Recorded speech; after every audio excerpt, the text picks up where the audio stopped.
നിങ്ങളുടെ favourite shows ഇനി ഒരിക്കലും മിസ്സാവില്ല. ഇപ്പോൾ C5-ലൂടെ കാണും നിങ്ങളുടെ ഫേവറേറ്റ് ഷോ തികച്ചും സൗജന്യമായി.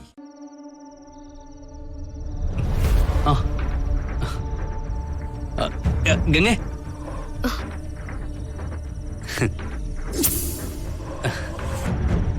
പേടിക്കണ്ട, ഞാൻ ഉപദ്രവിക്കാനൊന്നും വന്നതല്ല.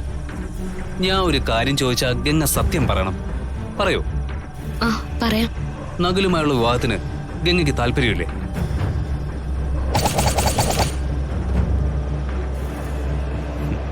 ഗംഗ മറുപടി പറഞ്ഞില്ലല്ലോ.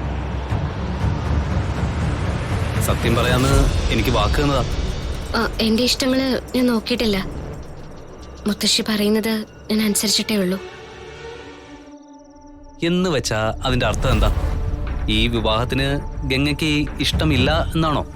ഞാനങ്ങനെ പറഞ്ഞില്ലല്ലോ. മുത്തശ്ശി എന്ത് പറഞ്ഞാലും ഞാനതനുസരിക്കും. അത് ശരിയായിരിക്കും. പക്ഷെ ഒരു ജന്മം മുഴുവനും ഇഷ്ടമില്ലാത്ത ഒരാൾക്കൊപ്പം മുത്തശ്ശിയുടെ സന്തോഷത്തിന് വേണ്ടി ജീവിച്ച് തീർക്കേണ്ടി വരുന്നത് എത്ര കഷ്ടമാണ്. അത് ഒരുതരം സ്വയം ശിക്ഷിക്കലല്ലേ? ഗംഗയ്ക്ക് അതിന്റെ ആവശ്യമുണ്ടോ? ഗംഗയുടെ വിവാഹ നിശ്ചയത്തിന് ശേഷം ഒരിക്കൽ പോലും ഈ മുഖത്ത് ഞാനൊരു പുഞ്ചിരി കണ്ടിട്ടില്ല. ഒരു സന്തോഷം മിന്നി മറയുന്നത് പോലും കാണാൻ സാധിച്ചിട്ടില്ല. ഒരു വാക്ക് ഗംഗ എന്നോട് പറഞ്ഞാൽ മതി, ഞാൻ രക്ഷിക്കാം ഗംഗയെ. ഈ വിവാഹം നടക്കാതിരിക്കാൻ ഞാൻ സഹായിക്കാം. എല്ലാം രാഹുലേട്ടന്റെ തോന്നലാ. എനിക്ക് ഈ വിവാഹത്തിന് ഇഷ്ടമല്ലെന്ന് ഞാൻ ആരോടും പറഞ്ഞിട്ടില്ല. മുത്തശ്ശി എല്ലാം തീരുമാനിച്ചപ്പോഴേ ഞാൻ മനസ്സുകൊണ്ട് അതിന് തയ്യാറായി.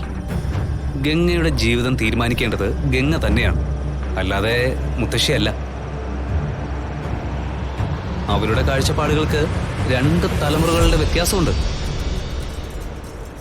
അത് ഗംഗ മറന്നു പോകരുത്.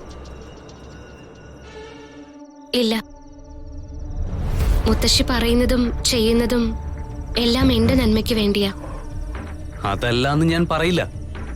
പക്ഷേ ഗംഗയുടെ ഇഷ്ടങ്ങൾ അറിയാൻ മുത്തശ്ശിയുടെ മനസ്സിന് പറ്റില്ല. ഗംഗയ്ക്ക് മുത്തശ്ശിയോട് തുറന്നു പറയാൻ ബുദ്ധിമുട്ടായിരിക്കും.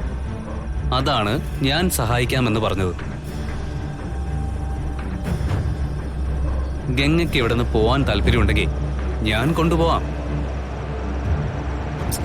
ഞാൻ പറയുന്നത് ഗംഗയ്ക്ക് മനസ്സിലാവുന്നുണ്ടോ? ഉണ്ട്. ഞാൻ മുമ്പ് പറഞ്ഞത് തന്നെ ഇപ്പോഴും പറയുന്നുള്ളൂ. എന്റെ എല്ലാ ഇഷ്ടങ്ങളും മുത്തശ്ശി പറയുന്ന പോലെയാ. ഗംഗ, ഞാൻ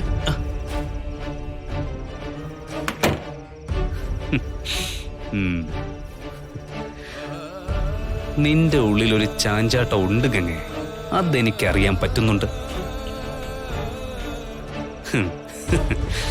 നീ എന്റെ കൈ തന്നെ വരും, അതെനിക്കറിയാം.